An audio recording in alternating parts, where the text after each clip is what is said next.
Siniguro ni Senator Erwin Tulfo na mabibigyan ng tulong ang lahat ng mga munisipyo sa Palawan na naapektuhan ng Bagyong Tino. Ayon sa senador, nakiusap siya kay DSWD Secretary Rex Gatchalian na mabigyan ng tulong ang 14 na munisipyo ng lalawigan, kabilang dyan ang Taytay, El Nido, Linapacan, Rojas at iba pa. Kagad tayong lumapit at tumawag sa DSWD kay Secretary Rex Gatchalian para magpaabot ng tulong at mapalad naman na tayo ay binigyan niya at sinabi na bababa siya ng financial assistance para sa mga kababayan natin dyan. Hiniyan ko kasi na sabi ko, pwede ba maglambing ako sekretary na mabigyan mas siya na 5 milyon yung bawat bayan sa aming lalawigan. Sabi ko, tinanong niya, ilang mga bayan yan? Sabi ko, 14.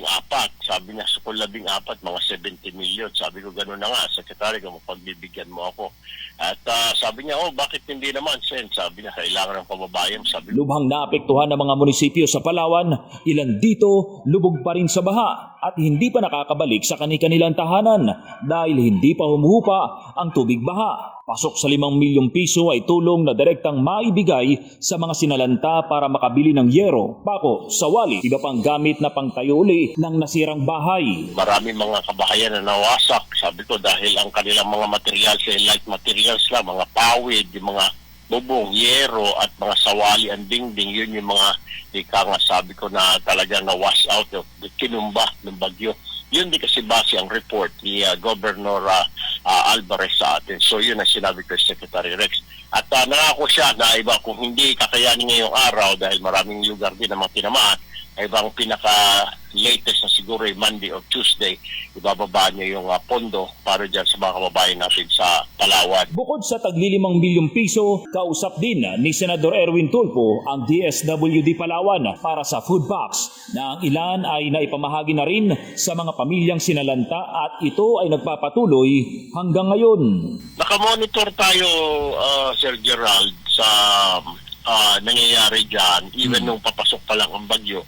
Nag-uusap na kami ni Governor Ami Alvarez kung anong pang mga maitutulong natin ang bilang paghahanda. Chinek na rin natin ang DSWD bago pa tumama ang bagyo and I was given the assurance by our DSWD Provincial Director, si Ginoong Aborot, na naka-preposition na raw yung ilang mga pagkain natin sa mga island municipalities. Tinututukan din ng senador na mabigyan ng tulong ang iba pang probinsya, lalo na sa Mimaropa Region. Yes, sir.